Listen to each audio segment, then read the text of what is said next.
Bonsoir à toutes et à tous, merci beaucoup d'être venus nombreux et nombreux chez Caribe ce soir. On est très heureux d'accueillir pour la troisième fois les Antichés. Ce soir, on va être sur trois auteurs, donc l'un que vous connaissez bien puisque vous l'avez monté, c'était je crois le premier, la première pièce en fait travaillée donc, par les Antichés, qui est J'appelle mes frères de Jonas Hassen Khemiri, dont on a entendu un autre texte en fait. 3 semaines, un mois. Voilà, il y a 3 semaines, un mois. Ouais. Lars Noren, sur lequel je ne m'étendrai pas parce que je ne l'ai pas encore lu en ce qui me concerne, mais je suis sûr que Mélanie nous en dira quelques mots. Et puis un texte un petit peu différent, mais je crois qu'il nous plaisait beaucoup et qui vous a plu aussi, il me semble. Une lettre ouverte un peu curieuse de Pierre Terzian, dont on dira un mot tout à l'heure. En tout cas, bon, ça nous fait très plaisir. Je le dis tout de suite parce qu'on le redira à la fin, mais vous le savez tous déjà. Mais le 31 mai, les Antichés donc, jouent provisoire, avec le S entre parenthèses à la fin, au Théâtre El Duende à Ivry dans le cadre du festival Ouf, et ça ne se manque pas.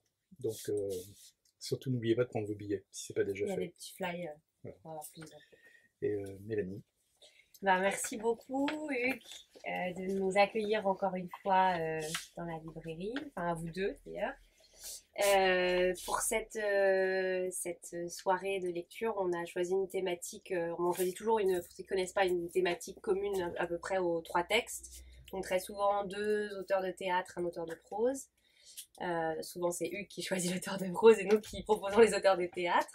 Et donc la thématique commune pour ces 3 textes, donc ça tourne autour des attentats.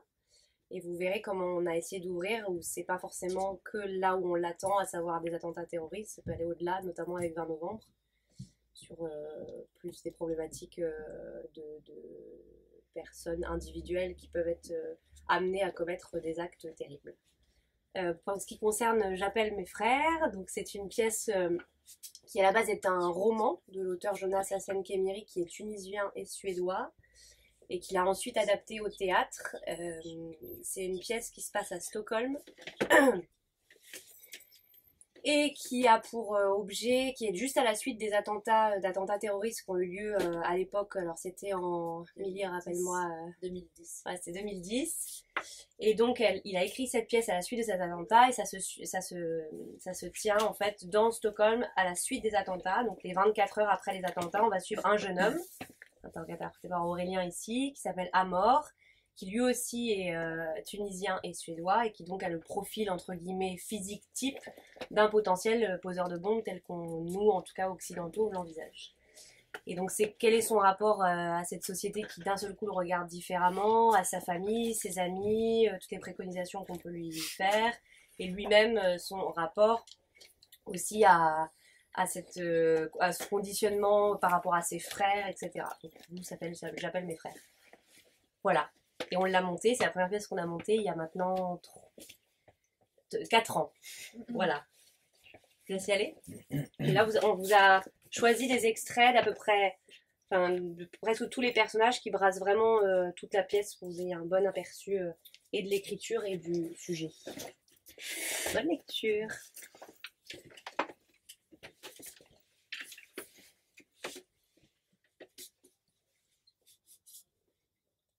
J'appelle mes frères, et je dis, il vient de se passer un truc complètement fou.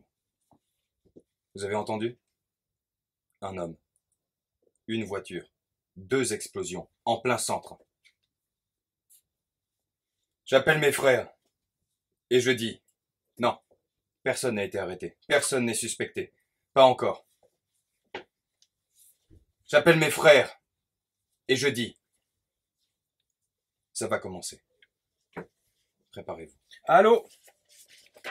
C'est Xavi qui m'a raconté. Eh mon frère, réponds. Il m'a appelé, j'étais en boîte. C'était tard dans la nuit ou plutôt tôt le matin. Réponds si t'es là, réponds, c'est vraiment important. J'étais bourré, il a appelé, je dansais, il a rappelé. Réponds. Je sentais mon portable vibrer, j'ai regardé qui c'était, mais... Réponds. J'ai pas répondu. Sale lâcheur. Je veux dire... Qu'est-ce que tu fous? Si ça avait été quelqu'un d'autre, j'aurais répondu. T'es sorti? Si ça avait été ma mère ou mes frères ou... T'es sorti avec n'importe qui d'autre. Attends, me dis pas que t'es sorti tout seul un samedi soir. Putain, mais t'es grave. Mais non, c'était Xavi. Je te promets mon frère, tu peux pas faire ça.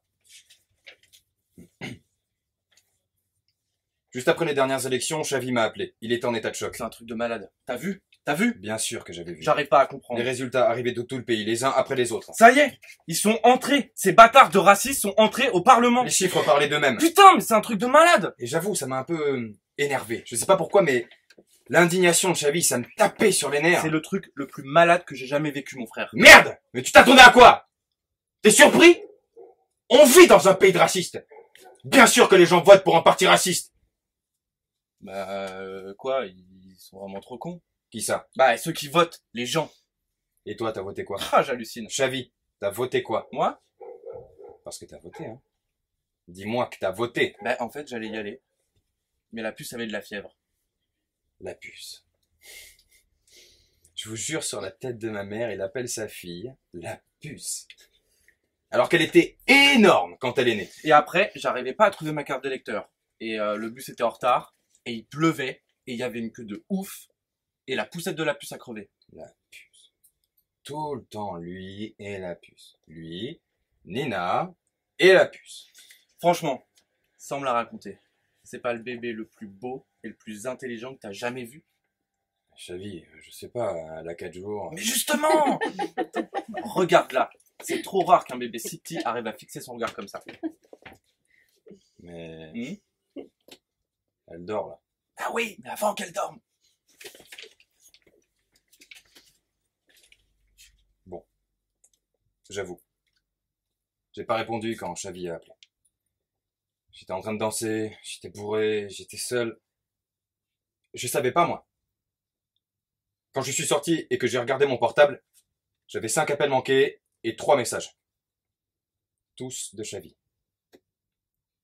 J'ai fait un signe à un taxi, j'ai donné mon adresse, je me suis installé sur la banquette arrière et j'ai écouté le premier message. Mon frère, t'as entendu? Il était 2h16 sur le tableau de bord lumineux, on était un nouveau jour, j'étais bourré, j'avais dansé. Il y a eu 2 explosions Mes en lèvres- plein centre. Mes lèvres avaient un goût de sel, le chauffeur de taxi il fredonnait une chanson qui passait à la radio. Ils disent que c'est peut-être... Xavi avait l'air essoufflé, comme s'il avait couru. Putain, c'est un truc de malade, un vrai Rue- truc de malade. Rue déserte, Salut, c'est encore moi. Ils disent que c'était une voiture remplie d'explosifs, remplie de dynamite. feu qui clignote, Elle a explosé il y a juste quelques heures. Putain, j'espère que c'est pas... pont désert, Putain, j'espère vraiment que c'est pas un... terrasse de café vide, Salut, c'est encore moi. Je voulais juste te dire que ça y est, ils ont son signalement. Ils disent qu'il ressemble à... abribus vide, Ils disent qu'ils portent... vitrine éteinte. Ils ont renforcé le degré d'alerte au niveau 3 ou rouge ou je sais pas comment on dit quand c'est presque le niveau maximum. J'étais assis dans le taxi et je comprenais pas pourquoi il réagissait si fort. Merde, putain, J'avais merde. l'impression qu'il allait se mettre à... Putain, putain, putain, Enfin, putain. c'était juste une voiture. Rappelle-moi. Personne n'était... Appelle-moi. Ça n'avait rien à voir avec nous. Appelle-moi. Viens! J'appelle mes frères et je dis, Ne vous faites pas remarquer pendant quelques jours. Restez chez vous. Éteignez les lumières. Fermez les portes. orientez les persiennes de manière à ce qu'on ne puisse pas voir à l'intérieur. Mais que vous puissiez voir à l'extérieur. Débranchez la télé. Éteignez votre portable. Jetez le journal directement dans la poubelle à papier. Ne sortez pas de chez vous. Attendez que les choses se soient calmées. Répétez pour vous-même. Nous sommes innocents. Parce que vous l'êtes. Votre conscience est propre. Vous n'avez rien à voir avec tout ça. Attendez les nouvelles consignes. La deuxième personne qui m'a appelé, c'était Ahlam. Better than 1000 other words is one word that brings peace. J'étais vautré sur mon canapé comme une larve avec la gueule de bois et les mêmes habits que la veille. S'agripper à la haine, c'est comme empoigner un charbon ardent pour le jeter sur quelqu'un d'autre. C'est vous qui vous brûlez. Mon portable s'est mis à vibrer et j'ai vu un numéro qui venait de l'étranger s'inscrire sur l'écran. Pendant une microseconde, j'ai cru que c'était... Et si c'était... Allô? Ma voix trahissait ma gueule de bois. Elle était morose, en même temps pleine d'attente. Je me détestais de ne rien réussir à camoufler. Allô? Shkoun? Allô? Baba? Allô? Allô, Baba? Shkoun? لا c'est Ahlam. Ah, Ahlam. Lebes? لاباس الحمد لله. انت يا لاباس؟ Lebes, Alhamdoulilah, Aïchek. C'était pas Ahlem du temps où je jouais de la clarinette, ni Ahlem la voisine de Fiona, non. C'était Ahlem, ma cousine. Celle qui était partie dès ma grand-mère paternelle à construire une maison d'été sur la côte. Tu dormais? Non, non, pas du tout. Hier, tu es sorti faire la fête? Non, j'ai travaillé tard pour mes examens. Comment tu vas? Et comment va grand-mère? Mon cher cousin, tu n'as pas entendu ce qui est arrivé? Quoi? Tu n'as pas vu les infos? Comment ça? Ils en parlent à l'étranger? Sur Al Jazeera, sur CNN, sur Fox News, sur France 24, partout. Ah bon? Je me suis péniblement levé du canapé pendant que ma cousine m'assénait des réflexions sur la vie. Souviens-toi bien d'une chose. Je suis allé dans l'entrée. Hatred does not cease by hatred. Sur la première page du journal, L'épave de la voiture, le barrage de la police, la fumée, le gros titre, Hatred only ceases by love. This is the eternal rule. la description du coupable présumé, son apparence physique, sa couleur de cheveux, sa barbe. Le temps de l'épreuve approche, mon cher cousin. Il me faisait penser... Il faut que tu te poses la question. Il ressemblait... Que faire quand le vent souffle? Alors ça aurait pu être n'importe qui. Quoi? Tu réponds au vent en te construisant un cerf-volant ou un abri? Tu te construis une éolienne ou une piscine d'intérieur? Tu te construis un terrain de badminton ou tu rentres jouer aux fléchettes? De quoi tu parles, Harlem? Quoi? Putain, mais de quoi tu parles? Moi, je parle du vent. Quel vent? Du vent violent et dangereux qui va s'abattre sur toi et sur tes frères. Il faut que tu te prépares, le temps de l'épreuve approche. Voilà, c'est exactement comme ça qu'elle parlait. Le temps de l'épreuve approche. Mais qu'est-ce que tu veux dire? L'épreuve, l'adversité, le malheur. Oui, mais qu'est-ce que tu veux dire? Que ce qui arrive va être difficile, très difficile. Ah bah alors dis-le! Pourquoi il faut tout le temps que tu parles bizarrement comme Je ne ça? parle pas bizarrement. Si, tu parles bizarrement.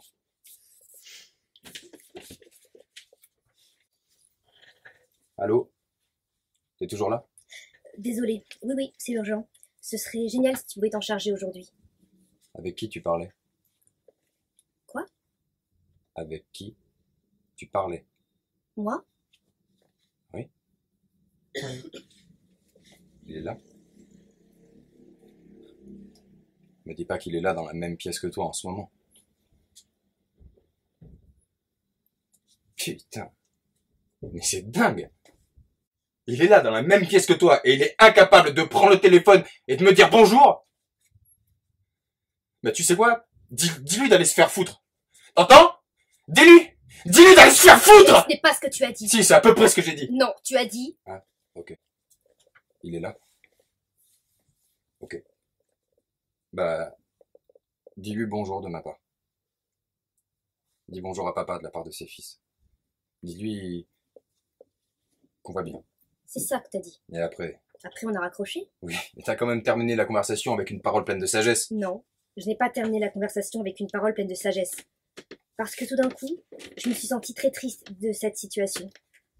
Moi, je me trouvais dans notre deuxième patrie, avec ton père à côté de moi. Et vous ne vous étiez même pas parlé. Et c'était comme si... C'était comme si mes paroles pleines de sagesse ne suffisaient pas. Après, on a raccroché. Et voilà, c'était fini. On a raccroché et j'ai jeté le journal dans la poubelle à papier. Je me suis habillé, je suis sorti. J'ai quitté l'appartement avec la mèche de la perceuse dans la main. Mais quand je suis arrivé dans la rue, j'ai décidé de remonter chez moi. Je sais pas pourquoi, je suis remonté et j'ai sorti ma boîte avec tous mes vieux objets d'ado. Dedans, il y avait mon beeper, mon kit de nettoyage pour cassette audio et aussi mon couteau. Mon vieux couteau avec la lame toute rouillée. Je suis resté pendant quelques secondes avec le couteau dans la main. Et puis je l'ai fourré dans ma poche arrière, même si je savais que je ne m'en servirais pas. Je le voyais pas comme une arme. Pour moi, c'était de la nostalgie. C'était juste le sentiment d'être accompagné. Allô? T'es là? Quand je suis sorti de la cage d'escalier, mon portable a sonné. Réponds, faut que je te raconte un truc. C'était Chavi, encore. Appelle dès que tu peux. Pas maintenant, je me suis dit... plus tard.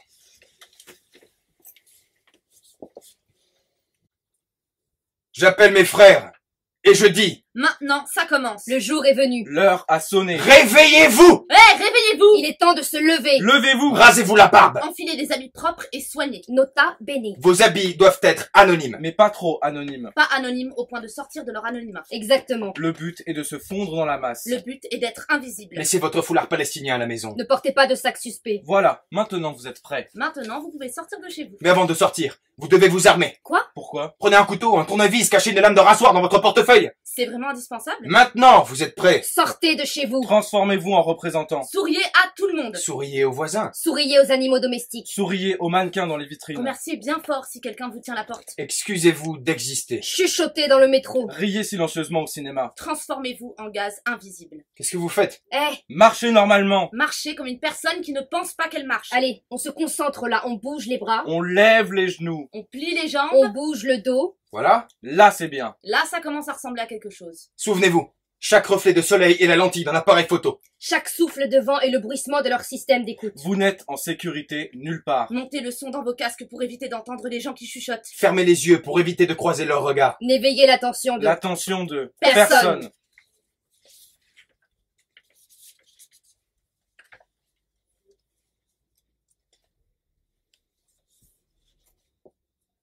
J'appelle mes frères et je chuchote.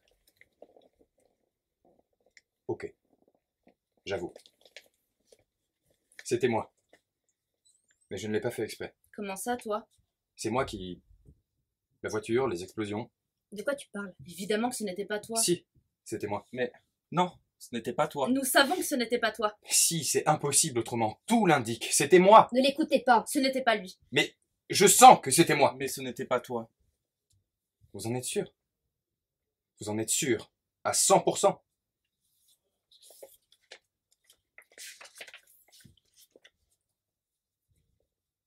Il avait disparu. Il se faufilait dans les rues comme une ombre parmi les ombres. Il était une piste cyclable. Il était de l'asphalte. Il était les bords des trottoirs. Il était plus secourable. D'abord, il n'a pas remarqué que son portable sonnait. Quand il s'en est enfin rendu compte, il s'est essuyé le visage qui avait 2 goûts de sel différents. Et il a répondu, il a dit « Allô ?» en s'imaginant que sa voix sonnait comme d'habitude. « Allô ?» il a dit. « Allô, y a quelqu'un ? Oui? Allô ? Oui? Mamie ? Oui? Bonjour mamie, comment tu vas ? Pas très bien. Pourquoi ? Tu n'as pas entendu ce qui s'est passé? Non ? La station-service de Skolsta a été vandalisée, cette nuit. Ah bon ? Ils ont écrit des obscénités au feutre sur les vitres des fenêtres et ils ont volé un extincteur. Oh non, c'est vrai ? Bah oui, bien sûr que c'est vrai. Sinon pourquoi je t'en parlerais? Tu sais où ça se trouve, Skolsta? Non. Tu ne sais pas où ça se trouve, Skolsta? Non, désolé. À peu près à 10 km d'Enkeping. Ah bon ? Maintenant tu le sais. Merci. Tu n'as pas à me remercier. Et le propriétaire d'une villa, à côté de Storuman, a été victime d'un cambriolage. Ah, c'est vrai ? Et à Landskrona, un opticien a été braqué par un homme vêtu d'un manteau marne beige. Il lui a volé sa recette du jour. Non, C'est pas évident, hein. c'est pas évident. Et toi mamie, comment est-ce que tu vas ? Sur la route 92, une voiture avec une caravane a dérapé et la caravane s'est renversée, mais personne n'a été blessé. Ils ont eu de la chance. Oh oui, ils ont une sacrée chance. Mais mamie, comment Et à est-ce que l'extérieur tu... de Hortofta, il y a eu des retards de train à cause d'un arbre qui est tombé sur une caténaire et une voiture a explosé à Stockholm. Et 4 pneus de tracteur ont été volés dans un champ de pommes de terre à côté de Boras. Malheureusement, ce sont des choses qui arrivent.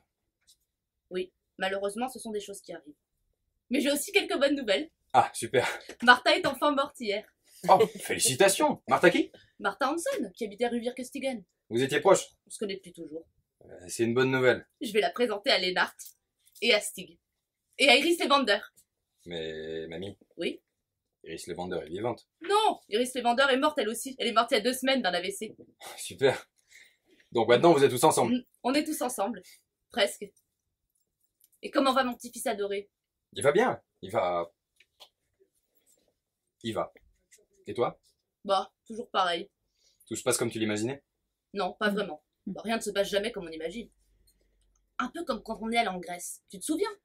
Quand on avait réservé dans cet hôtel qui semblait formidable sur la brochure, mais lorsqu'on est arrivé, on s'est rendu compte que la photo de la chambre avait été prise sous un angle très spécial, que la piscine en fait était de l'autre côté de la route et que rien n'était comme on l'avait imaginé. Vous avez une piscine ? C'était une image. Mais oui, bien sûr qu'il y a des piscines. Il y a tout ce que tu peux imaginer et même un peu plus. Quel âge est-ce qu'on a ? On peut changer quand on veut. Alors aujourd'hui, tu as quel âge ? Ce matin, j'avais 22 ans. Je venais de réussir mon examen et j'étais dans l'archipel à une fête de la Saint-Jean. Et là, j'ai rencontré ton grand-père pour la première fois. Au déjeuner, j'avais 55 ans. Les enfants venaient de déménager, ton grand-père était mort et pour la première fois de ma vie, je me suis sentie totalement libre. Et maintenant ? Oh, maintenant, je dois avoir 12 ans. Et qu'est-ce qu'on fait quand on a 12 ans ? On se masturbe. Mais mamie ! Mais quoi, tu me poses la question? C'est la seule chose que je fais à longueur de journée. Et demain, tu auras quel âge ? Je verrai ça demain. Ça n'a jamais été mon truc de planifier les choses. C'est ton grand-père qui faisait ça. Est-ce que quelque chose te manque ? Oui, tout me manque. Tout le temps. Mais si on a de bonnes raisons, on peut revenir se promener dans les rues exactement comme si on avait un corps. De bonnes raisons ? Oui, si par exemple notre petit-fils a besoin de nous. Alors tu pourrais être avec moi là en ce moment ? Je me suis promenée à côté de toi toute la journée. J'étais avec toi sur la piste de danse, j'ai dormi à côté de toi sur le canapé, je t'ai tenu la main dans la galerie marchande et j'ai couru avec toi sur le pont. Et là, t'es avec moi?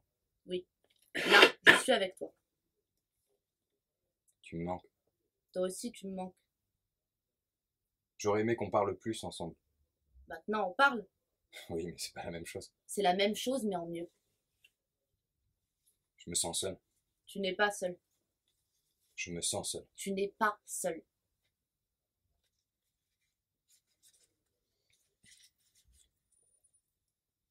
J'appelle mes frères et je dis, il vient de se passer un truc complètement fou. J'étais en train de rentrer chez moi et j'ai vu un type étrange.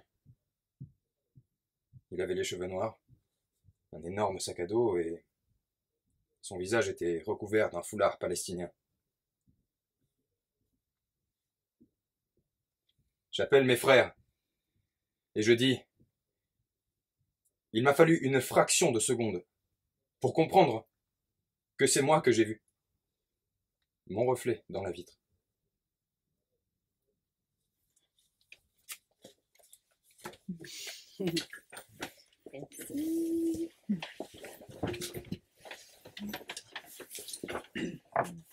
Peut-être que Hugues, tu veux dire 2 mots. Je sais que tu avais fait une belle note de lecture il y a un bout de temps. Alors, sur le roman, en fait.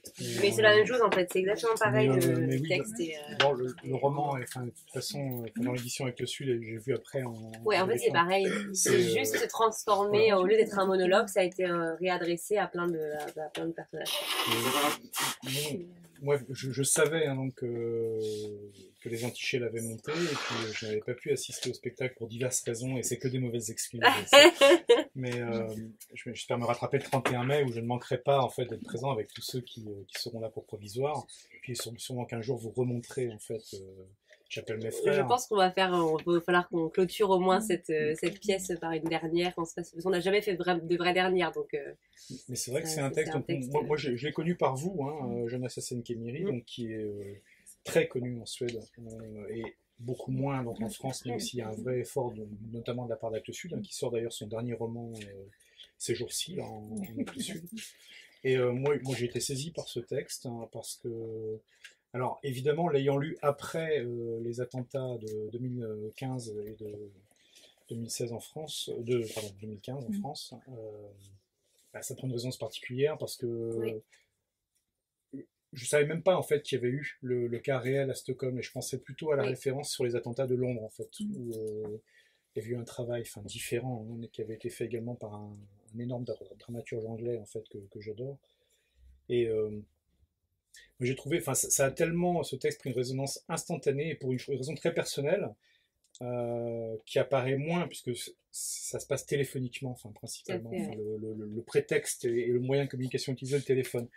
Mais ce que j'ai pu voir en 2015, c'est les réactions sur les réseaux sociaux, hein, tout simplement, et je parle même pas cette fois des forums ouverts, mais simplement sur le fil banal de tout un chacun, à condition d'avoir un certain nombre de connaissances en fait en réseaux sociaux qui sont, disons, un peu représentatives jamais, mais en tout cas assez vastes.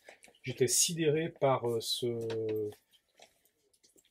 hashtag en fait qui s'appelait pas d'amalgame, P-A-D-A-M-A-L-G-A-M, qui était un peu une sorte d'abjection sans nom en fait, qui est apparu dès dans les heures qui ont suivi en fait les attentats, et qui était en fait un hashtag extrêmement revanchard de la part de tout un tas de gens qui ne s'affichaient pas comme spécialement d'extrême droite en réalité, mais qui disaient en gros, on vous l'avait bien dit, hein, les islamistes, regardez, ils savent faire rien d'autre que des attentats, hein, dans le fond.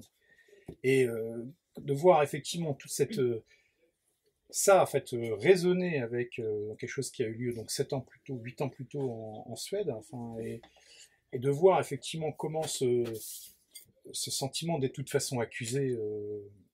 avec les comportements que ça engendre, et qui sont magnifiquement rendus, en fait, hein, imaginés ou construits par Jonas Hassan-Khemiri, c'est que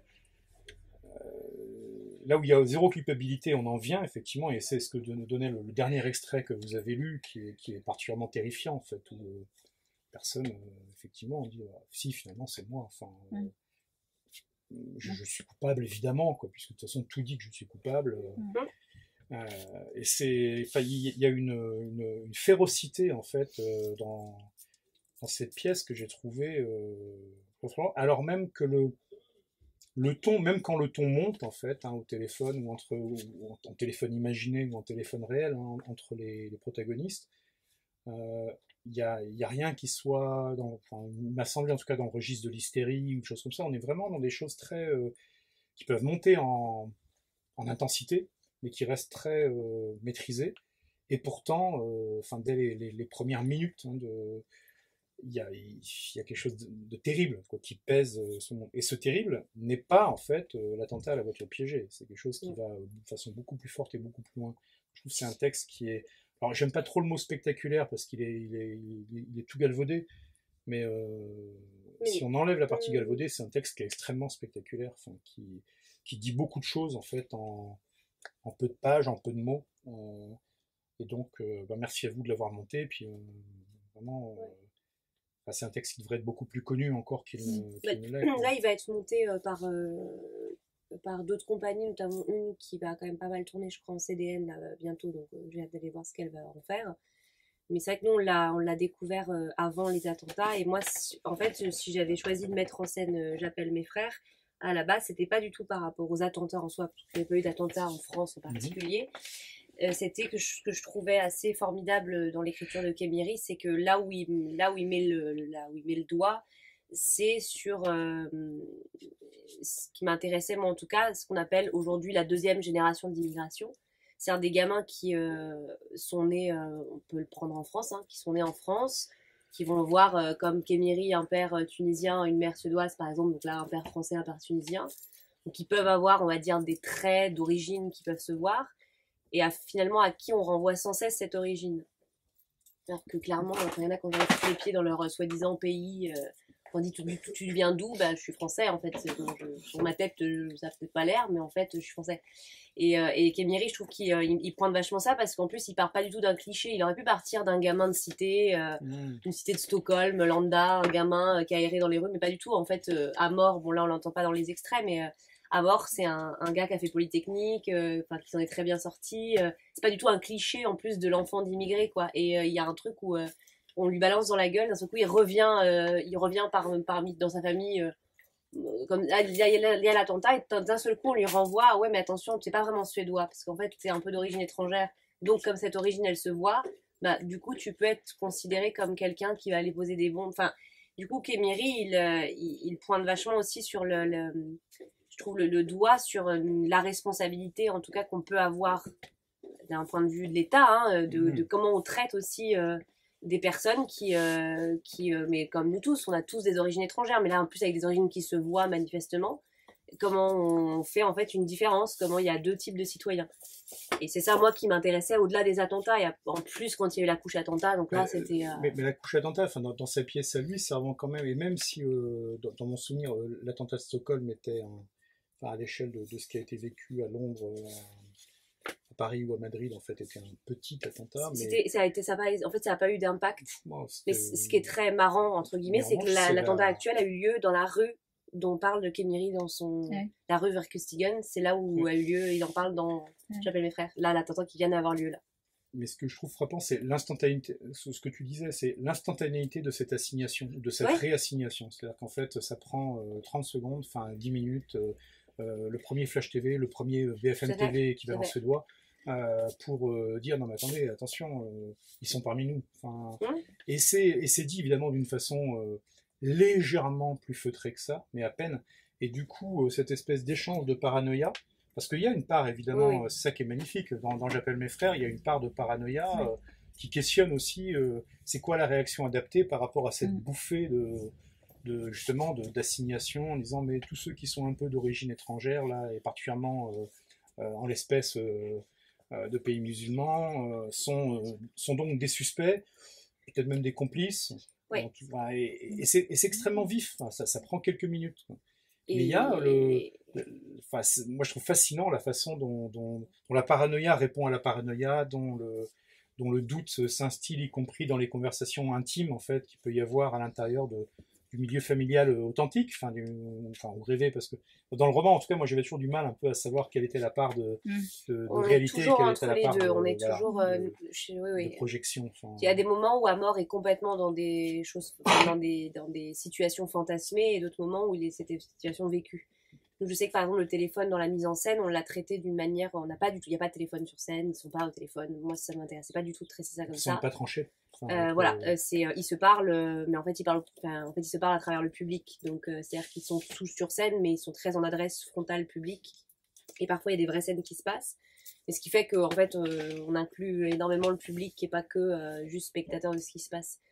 Et en même temps, ce que je trouve intéressant de ce que tu dis, c'est Harlem, la cousine, par exemple, elle lui dit une phrase qui pour moi est très symptomatique. Elle lui dit: le temps de l'épreuve approche, mon cher cousin.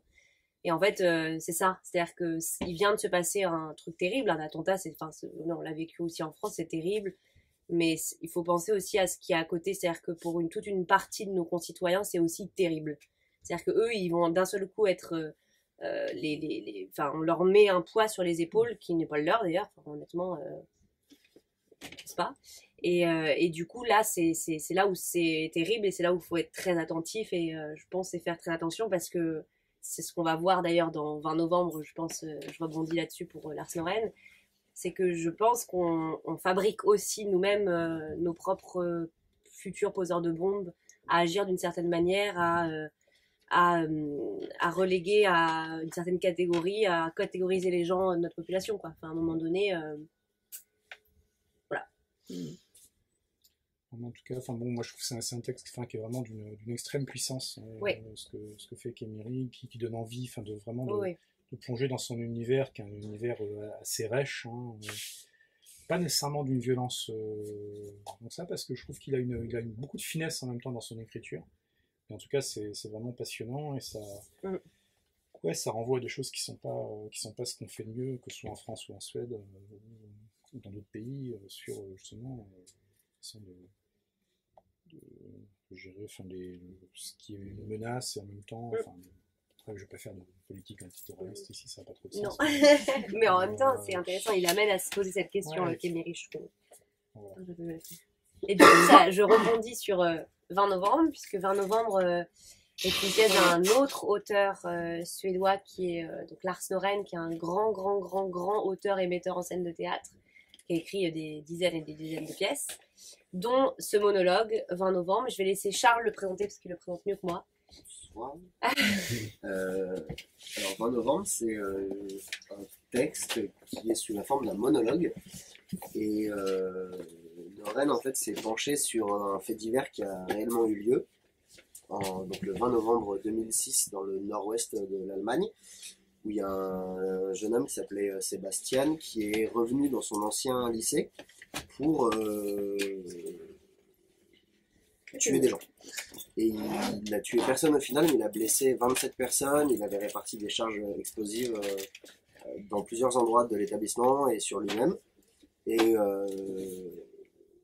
il y avait eu toute une période de 2 ans où il avait préparé son intervention, et il l'a documenté sur Internet, sur des blogs, dans un blog qui était un peu comme un journal intime, mais qui du coup est un journal et pas intime, et avec beaucoup de vidéos de lui à s'entraîner dans la forêt, armé et tout ça. Et donc c'est passé sa venue dans l'établissement, il a blessé 27 personnes, il a fini par se suicider. Et suite à ça, Noren s'est rendu sur les différents sites du jeune homme et sur les différentes vidéos de lui, et en a extrait une matière, s'est beaucoup penché sur son journal intime pour écrire ce texte où la forme scénarisée de la pièce est que le jeune homme rentre dans l'établissement et prend en otage le public, en fait, qui du coup sont les élèves, les professeurs, les proviseurs, toute la communauté. Et c'est toute sa logorée, ça commence par il est telle heure à ma montre, et dans 1 heure et 12 minutes la bombe explosera, et vous avec, etc. etc. Et du coup il les prend en otage pour leur dire tout ce qu'il a à leur dire. Là où c'est du coup des événements très très différents de ceux dont on vient de parler, et ils ont en commun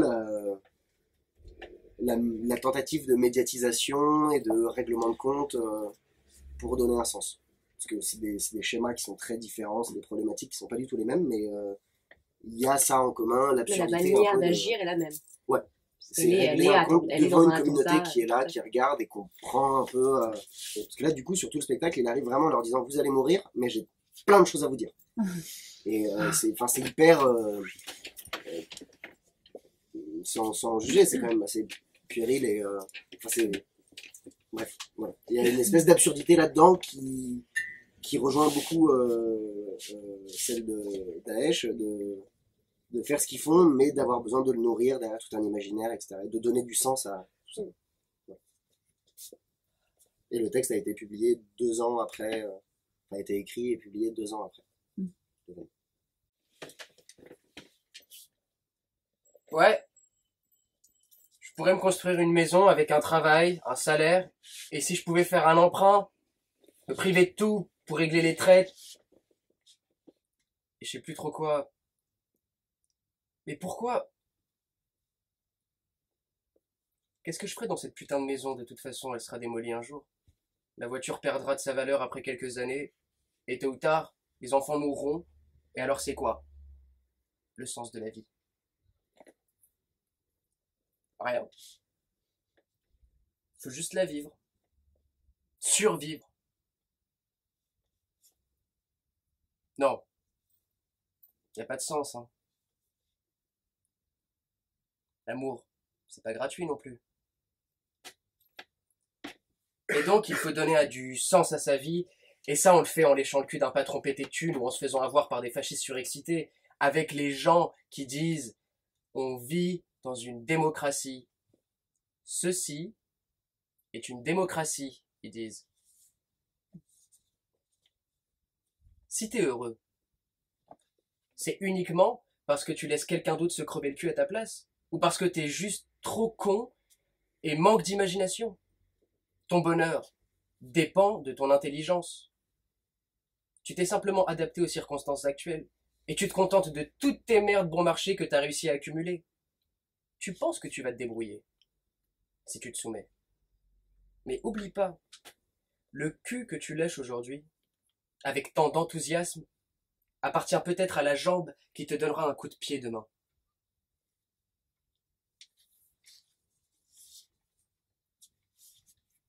C'est peut-être trop demandé d'être heureux. Ça suffit peut-être de ne pas perdre son boulot, de ne pas être obligé de mendier pour avoir un toit. C'est peut-être assez pour les autres, pas pour moi. Pas assez pour moi. Si j'arrive pas à trouver un sens à la vie, je vais de toute façon trouver un sens à la mort. Mais je ne partirai pas seul. Je ne vais pas quitter ce monde seul. Regardez-moi dans les yeux. Regardez, comme ils sont clairs. Regardez vous-même. Vous voyez quoi? Vous n'êtes pas innocent. Personne parmi vous qui êtes assis ici et qui pensez que vous êtes juste venu pour regarder comme si vous n'étiez pas concerné, vous n'êtes pas innocent. Vous n'êtes pas innocent. Vous applaudissez avec des épines dans les mains. Il faut pas devenir bourreau. Il faut pas devenir victime. Et il faut pas être étranger à tout ça, comme on dit. Mais il faut être où alors? Oui. Je sais comment choisir. Et je sais ce que j'ai choisi. Ça se déroule pas toujours comme ça, vous dites. Ça va pas toujours aussi loin, tu penses. T'as pas besoin de le faire. Il y a autre chose. T'as beaucoup de choses pour remplir ta vie. T'es jeune, t'es en bonne santé, t'as l'air plutôt cool, t'es doué, tout peut arriver. Tu peux déménager, tu peux rencontrer de nouveaux amis, on ne sait pas ce qui nous attend. T'as pas besoin d'aller tirer sur tous ces gens pour être considéré. C'est que des conneries. Que des conneries. Mes actions sont tout simplement le résultat de votre monde. Un monde qui n'a pas voulu me laisser être celui que je suis. Vous avez ri de moi. Bientôt, j'en ferai de même avec vous, c'est juste que mon humour ressemble pas du tout au vôtre. Je regrette seulement qu'il ait fallu aller aussi loin. J'ai juré que je me vengerais. Je sais pas combien de fois je me suis retrouvé allongé dans le noir, dans ma chambre, à me jurer qu'un jour, un matin, je me vengerai sur ceux qui m'ont torturé. Je sais plus combien de fois j'ai senti la haine grandir dans le noir. Cette vengeance sera exécutée sans égard pour personne et si brutalement que votre sang gèlera dans vos veines. Ouais. Vous pensez que je fais que parler? On verra bien. Avant de partir, je vais vous donner quelque chose qui demande réflexion pour que jamais personne n'oublie. Et je vais vous faire admettre que personne a le droit de se mêler et d'humilier au nom des lois fascistes, de la religion, la vie d'une autre personne. Aucune école a le droit de laisser des élèves agresser des gamins qui peuvent pas se défendre avec les profs qui regardent. Regardez-moi maintenant. Je veux que mon visage soit gravé dans vos crânes. Je veux plus fuir. Je veux participer avec mes petits moyens à la révolution des exclus, des bannis. Je veux me venger, pas uniquement pour mon propre compte, mais pour tous les autres. La vie qu'on vit chaque jour, c'est bien la seule chose la plus pitoyable que le monde ait à nous proposer. E, F, T, R, M. École, formation, travail, retraite, mort, et puis rien. Voilà la vie d'un mec normal. De nos jours, c'est tout ce que j'ai à attendre. C'est tout ce qui vous attend. Il n'y a pas de remède. Mais au fait, c'est quoi la normalité de nos jours? On dit normal, être normal. On parle de tout ce que la société attend de nous. Les punks, les sans-abri, les losers, les gothiques, les PD, les queens, les objecteurs de conscience, les tziganes, les turcs, les arabes, etc. sont pas normaux. Ils sont anormaux. Parce qu'ils peuvent pas et veulent pas s'adapter aux grandes idées de la société. Ils sont que de la merde aux yeux de la société. Mais là, vaudrait mieux pour vous que vous puissiez partir en courant. Mais parce que j'ai un fusil, j'ai des bombes, j'ai des cocktails Molotov. Vous vous retrouvez dans une guerre, ça, c'est la guerre. Il vaut mieux mourir que de vivre sans liberté. On est forcé de devenir celui qu'on n'est pas. On est forcé d'accepter un boulot de merde juste parce qu'il y en a, forcé de payer des impôts, forcé d'apprendre comment on tue les gens, forcé de respecter les limitations de vitesse, forcé de faire une chose et d'en faire une autre dès la naissance, jusqu'à ce qu'on se retrouve 6 pieds sous terre. Donc, pas de liberté nulle part. Et vous vous demandez pourquoi il y a la guerre. Eh bien,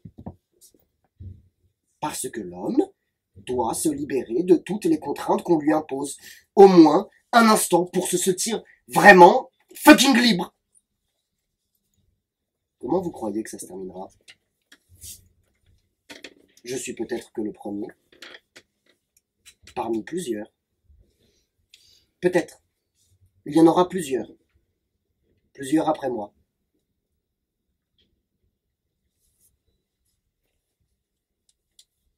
Merci. Voilà.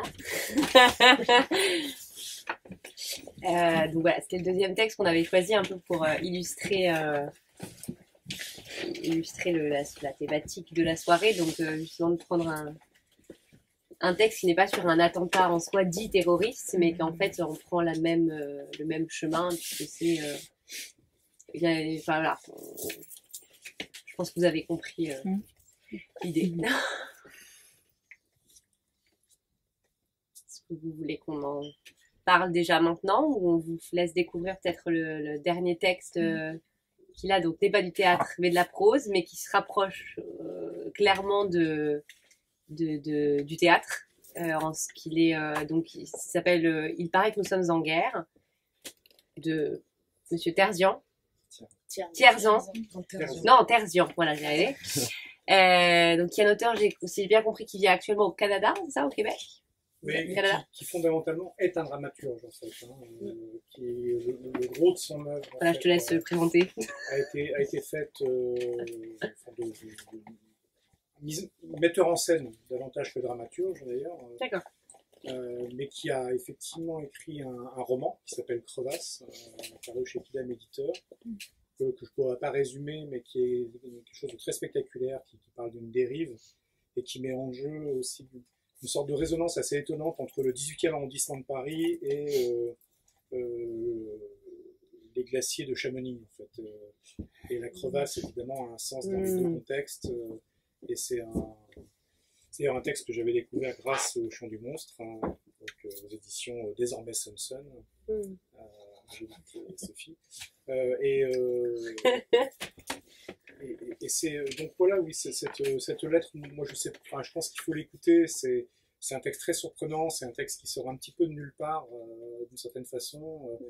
Quelqu'un qui est là, qui est loin, qui est au Québec, enfin au Canada, et qui réagit pas totalement à chaud, il réagit avec quelques mois de recul en fait sur les attentats en France. Et effectivement, c'est une forme qui n'est pas une forme classique non plus, enfin en tout cas pas si répandue que ça, c'est l'adresse, avec une tentative, il s'arrête directement. Vous direz comment vous l'avez ressenti, je pense que c'est plus intéressant que la mienne.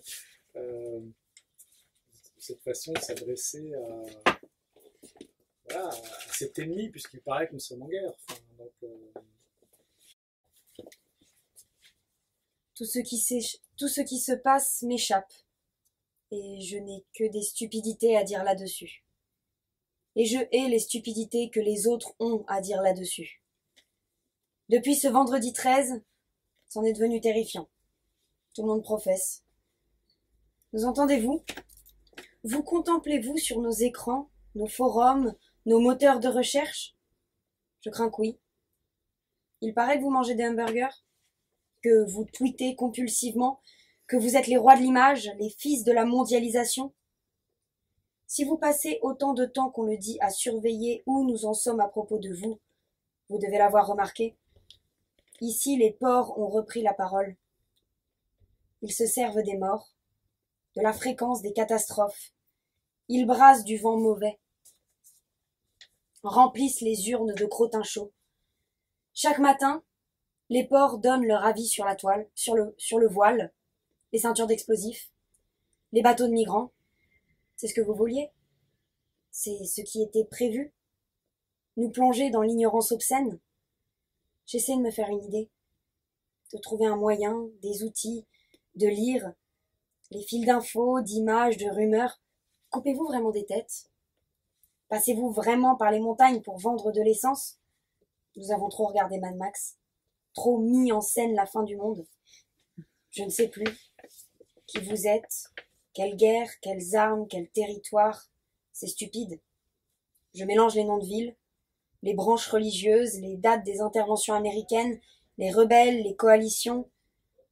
Je regarde les visages de votre armée dans le courrier international et je me dis, nous sommes frères.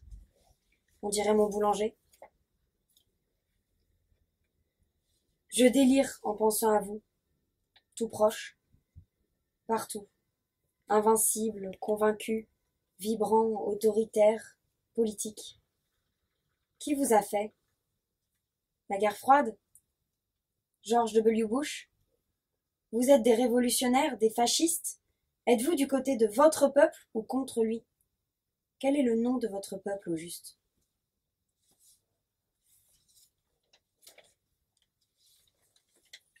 On m'a dit que l'un des vôtres avait une montre Rolex. Est-ce une vraie? Pour nous, ici, c'est un signe de réussite après 50 ans. Très important. C'est un signe de reconnaissance occidentale pour les hommes puissants. Se peut-il que votre chef soit un de nos hommes puissants? En toute honnêteté, je ne crois plus en rien. Les images sur la lune, le 11 septembre, les boîtes noires. Ici, tout le monde pense que c'est du flan. Et chez vous? Les acteurs peuvent-ils devenir vos dirigeants? Ont-ils eux aussi la larme à l'œil? On dit que vous fabriquez votre propre légende, des coups d'éclat, pour attirer des gens d'ici, qui ont envie de se battre, de croire, de vivre. Ils viennent d'une petite maison à Colombage, au fin fond de l'Alsace, d'une ville au nom imprononçable aux alentours de Bruxelles. Ils font des études dans un collège privé de Londres. Des gens qui moisissent ici, dans l'ombre, qui attendent leur heure. Vous venez les chercher. Mais comment faites-vous pour les atteindre? En plein cœur. Nous n'avons jamais réussi. Ils étaient nos voisins, nos camarades de classe, et vous les avez hameçonnés. Ils plongent dans le noir. Ils nous reviennent un jour sous forme de bombes. Nos propres enfants, disent nos mères. Nos propres arabes, disent nos pères. Des ingrats, des détraqués, des mégalos. Ils s'attaquent au monde d'ici. La greffe n'a pas pris, disent nos médecins. Mais ces gens-là, de l'ombre, ont-ils peur, eux aussi? Regrettent-ils à un moment donné? Hésitent-ils? Ont-ils suffisamment de garanties, de colère? Comment faites-vous? Nous ne comprenons pas ce qui les pousse à se tuer. Nous sommes trop impotents en matière de mort. Nous voulons la dépasser. Nous préférons cravacher, anonyme, farci de tranquillisants, que mourir héroïque. Nous laissons ça aux barbares. Traditionnellement, les barbares se caractérisent par leur connaissance de la mort. C'est pourquoi ils nous fichent une trouille sans nom. Je ne sais plus quoi penser. Quel monde proposez-vous contre celui qui vous a fait? Des vieux dessinateurs, des jeunes qui boivent un coup. Que se passera-t-il après? Pourquoi taper si bas? Pourquoi pas un peu plus haut? Qui décide ça? Vous décidez ça tous ensemble? Ce soir, on se fait un concert. Ceux qui sont morts ne sont pas ceux que vous croyez. C'est tellement con. C'est tellement con que ça dépasse l'humain. Vous comptez dépasser l'humain? Chez nous, on croit depuis longtemps que le mal absolu est de dépasser l'humain. Êtes-vous le mal absolu? Ah, ici, nous revendiquons un bon 80% du mal absolu mondial. Vous ne pourrez pas nous le reprendre si facilement.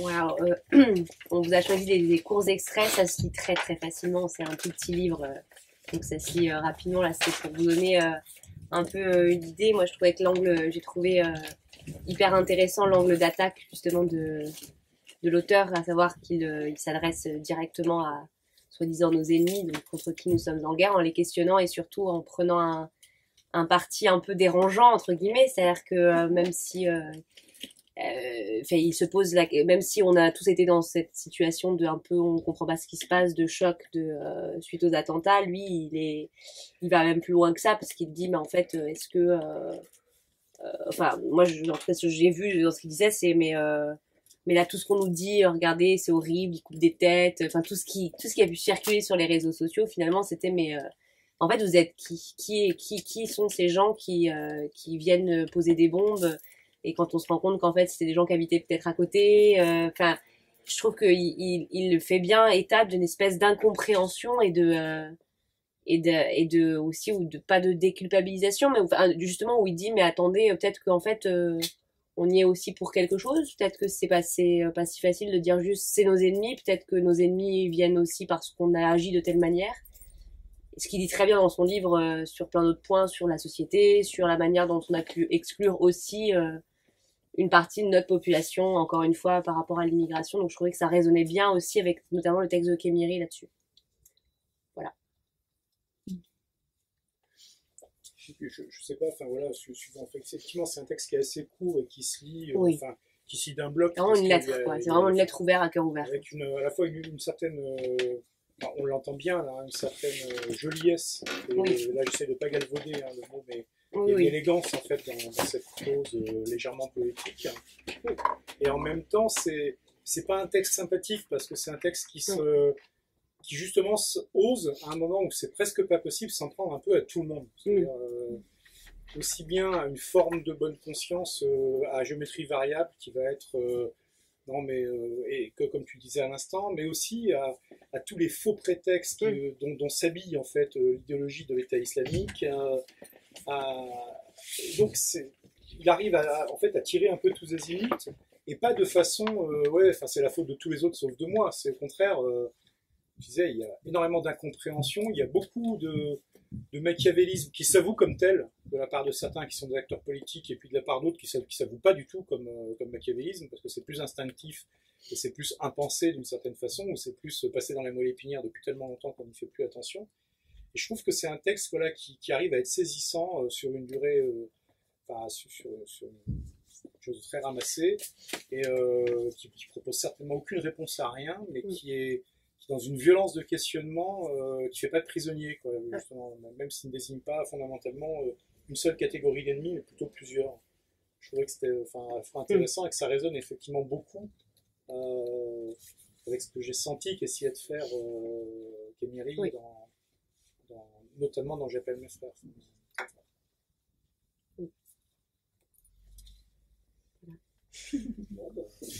En tout cas, merci beaucoup d'être venu pour cette troisième lecture. Comme vous l'a dit Hugues tout à l'heure, donc nous on est la compagnie Les Entichés, on est une compagnie de théâtre qui fête ses 4 ans. Donc on vous convie fortement à venir voir notre dernière création qui s'appelle Provisoire, qui est un texte que moi j'ai écrit et mis en scène, et qui est sur la question des migrants à travers le prisme des acteurs sociaux, donc qui les accueillent à toutes les plateformes, notamment de France Terre d'Asile, et qui est issu d'un long travail d'écriture de plateau qu'on a fait après des stages justement à France Terre d'Asile et des rencontres avec plein d'acteurs sociaux. Voilà, le texte est d'ailleurs là pour ceux qui le souhaitent. Vous avez des petits flyers et aussi on vous a laissé, pour ceux qui le souhaitent, à l'entrée un petit appel à projet. Parce qu'on organise tous les ans un festival de la jeune création qui s'appelle le Festival Trait d'Union. C'est la 2e édition. Et donc là, l'appel à projet est lancé. Et cette année, ça a lieu en janvier 2018. Et la thématique sera sur les frontières, pris au sens large. L'année dernière, c'était sur la discrimination. Voilà, donc pour ceux qui le souhaitent, vous avez tout là-bas. Je crois que Hugues, il y a tous les livres, si certains vous ont plu. Voilà. Évoqués, et puis ceux des séances précédentes. Des séances précédentes aussi, puisqu'on a lu une autre pièce de Kémiri qui est vraiment très très bien aussi, presque égale A, qui est juste là. Et après, si vous voulez nous soutenir, sachez que vous pouvez nous soutenir en laissant dans un petit verre que Milly dispose toujours à l'accueil la pièce pour notre lecture. Voilà. Merci beaucoup en tout cas. Merci à vous. Merci.